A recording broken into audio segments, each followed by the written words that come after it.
Hello everyone and welcome to my channel. My name is Kalika and you're going to be baffled by the human race after watching this video.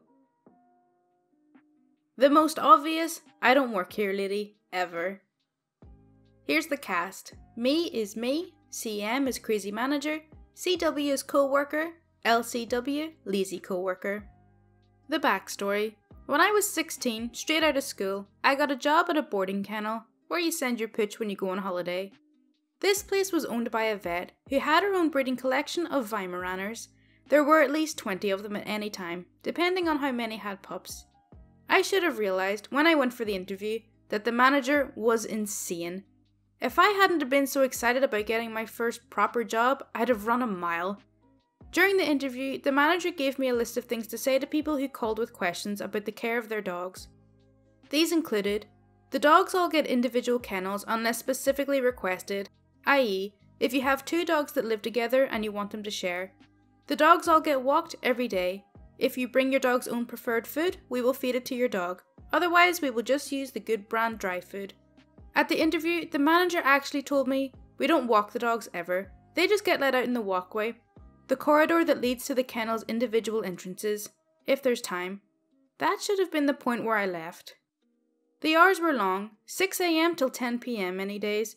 The work was physically hard, moving sacks of dry food, bending over to pick up poop from 36 kennels 3 times a day, and carrying the full poop bucket to the drain to wash away, carrying 36 soiled vet beds every day to the laundry and hanging them out to drip dry, feeding all the holiday dogs with the same generic dry food, then doing all of the above for the breeding dogs and feeding and milking the 2 resident goats, yes, goats, twice a day, along with hosing and disinfecting the whole area twice a day, about an acre of concrete.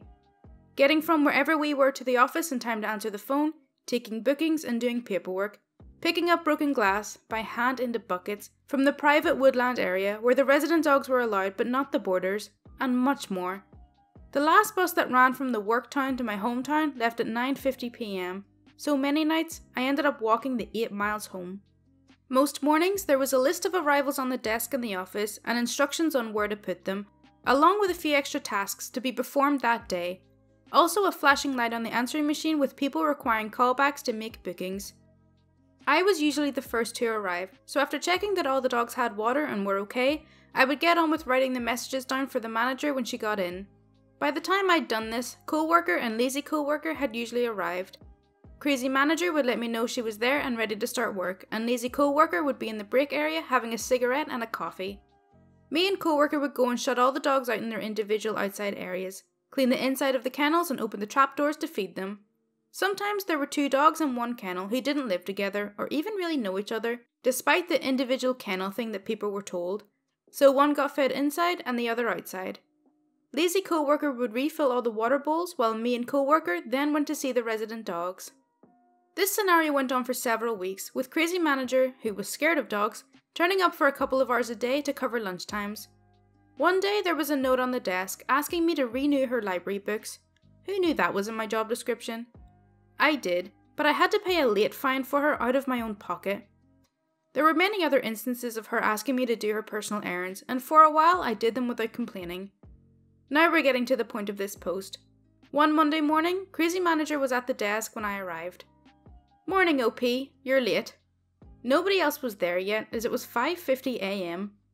Morning crazy manager, I don't start till 6. I need to tell you something, but you're not allowed to tell co-worker or lazy co-worker. Oh, okay, go on, tell me. Getting a little excited as I may be getting a promotion. I'm going to fire lazy co-worker at the end of the week. Oh, wow. I can't believe you told me that. Remember, don't say anything. Okay. Co-worker and lazy co-worker arrive and we're cleaning the kennels. Crazy manager told me she's going to fire you at the end of the week. Lazy co-worker, I'm sorry. She told me not to say anything, but she had no right to put me in that position, so I just thought I'd warn you. I can't believe she did that to you both. Huh, joke's on her. I was quitting on Friday anyway. I was going to leave at the end of the month. We're trying for a baby, and working here is not good for it. We talked a bit longer, and all decided we were going to quit there and then, since crazy manager was actually there for once, so there was someone to see to the dogs. We all walked, nay, marched down to the office. Co-worker, Crazy manager, I quit.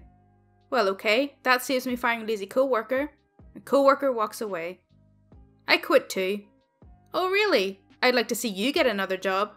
Lazy co-worker walks away. I didn't agree with not telling lazy co-worker. You really put me on the spot. I quit too. You can't do that. I don't have a contract. You can't leave. Who's going to see to the dogs? You? I can't. You have to stay until I can hire someone else at least. Nope. And I walk out the office, leaving the door to swing. We all went back at about the same time on the Thursday to collect our final pay packets. I was the last one there, and the other two were just leaving as I got out of my dad's car. He'd given me a lift. Crazy manager opened the office door and yelled across the yard at me to pick up the cardboard box and put it in the skip. You should have done it yesterday. This was a massive box, about 6 foot by 4 foot, and me being 5'3" could not have lifted it alone. I don't work here, I just came to collect my wages. I went into the office, picked up my pay packet, and got back in the car, leaving Crazy Manager with her mouth flapping like a fish. Okay, so here's what I don't understand. The owner of the boarding kennels is a vet, runs her own kennels, and breeds dogs, but is afraid of them? That sounds pretty crazy. But the cherry on top of this horrible cake is that it doesn't seem like she is at all interested in their welfare. I hope OP reported this woman so people don't take their loved animals to this place, especially now that it's severely understaffed. I can't help you find your sweater, ma'am. My mum was called for a work trip last minute and I had some formal requirements, so she asked me to go with her to Zara, a fast fashion store, to pick up some stuff. My mum needed a couple of sweaters and she asked me to go get her some to try on while she tried on some pants. She's super picky, so I picked out like 6 or 7 and they were hella heavy, so I was carrying them on my back. Also, I was wearing all black, which is kind of the uniform of the store. A 60-year-old stops me and asked me to help her find a formal sweater.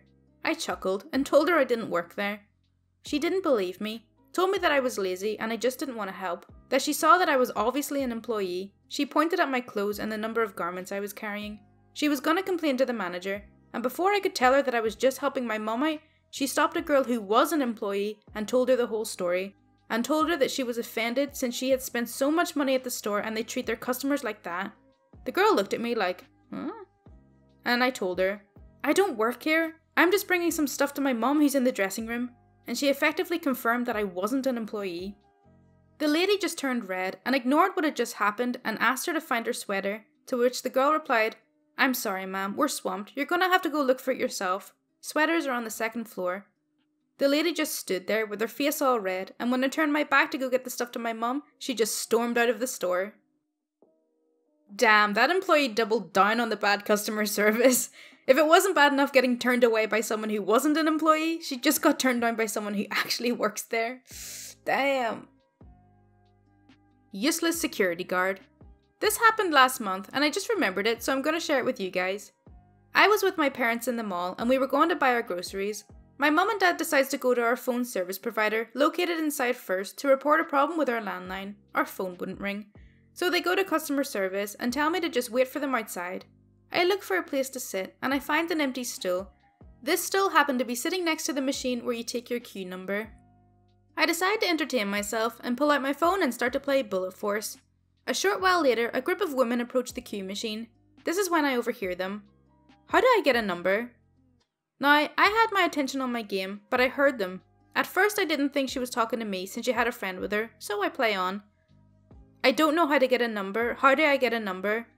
I still don't realize they're talking to me until she said, This useless security guard is just playing on his phone. This is when it clicks. They think I'm the security guard. I simply shut off my game, stand up and say, They don't have security guards here. All you have to do is click the screen and follow the instructions. She then had this blank expression as she realizes what she had done. I then go to my parents and we go to the supermarket and buy our groceries. I don't know what made her think I was a security guard. All I was wearing was a dark blue shirt, pants and rubber shoes. That's all, folks. I'm kind of inclined to give this person a pass. If you thought you were being ignored by an actual employee, then you'd probably be pretty annoyed. However, wouldn't most security guards have some kind of uniform or something identifying them as security? I'm a little torn on this one, but I'll give her the benefit of the doubt. The pizza place printed my phone number on their coupons. So this happened back in 2007 or 2008. I'm not sure that it belongs here. It looks like it might fit. I lived in a small town and my house had really bad cell phone coverage at the time, so I still had a landline for the house, complete with an answering machine. One day, I come home to find several phone calls for a regional pizza restaurant on my answering machine.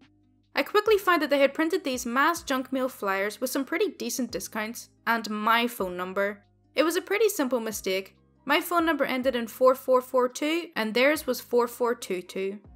I called the pizza place and told them what had happened.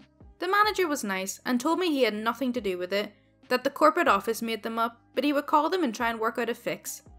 That night, I probably got 80 phone calls. I changed the outgoing message on my answering machine to give callers the correct number. More than half the calls I got still left me their pizza order. Who calls for pizza and expects to leave their order on an answering machine? That town has more dumb people than I thought possible, and I already had a low opinion to begin with. This went on for almost 2 weeks. I kept calling the restaurant, and the manager kept telling me they can't get a hold of anyone who can do anything. Finally, I'd had enough. When a snowstorm blows through town and the pizza orders go up, snowy days seem to be busy for food delivery. I start taking orders, writing them down as accurately as I can and forwarding them to the pizza place through the number listed on their website for home office. At the time, if you called that number after hours, the robot that answered gave you a list of extensions, and eventually I found the one for VP Marketing. I wanted the president, but meh, close enough. Once I found the extension, I forwarded every call for them I got, like this. Hello, this is OP again. I have an order for 1 extra large Goliath pizza, 1 order of cheese sticks and a bottle of Sprite to be delivered to John Doe at 244 High Street, Smalltown. His credit card number is this, and his phone number is this. I really hope you can help me get these people their food. This seems to be pretty inefficient. Thanks! I made at least 20 calls like that. I don't remember the exact number, but it wasn't as many as I thought it would be when I made the plan. Nevertheless, the next morning I got a call from the company president. They paid my phone bill for a year, minus long distance, to buy my phone number from me. Honestly, they didn't need to pay my phone bill for a year, just cover the cost of changing the number, but they offered. This could have went so much worse if these customers were literally giving their names, addresses, phone numbers and credit card details to a personal answering machine. I agree with the OP that you have to be a certain level of silly to even think that's a good idea in the first place. Okay, so that's all for r/IDontWorkHereLady. I really hope you did enjoy it. As always, if you do want to see more content like this, then please do subscribe. My Twitter, Discord, and Patreon links are in the description, and any support is greatly appreciated. Thank you so much for watching. Bye!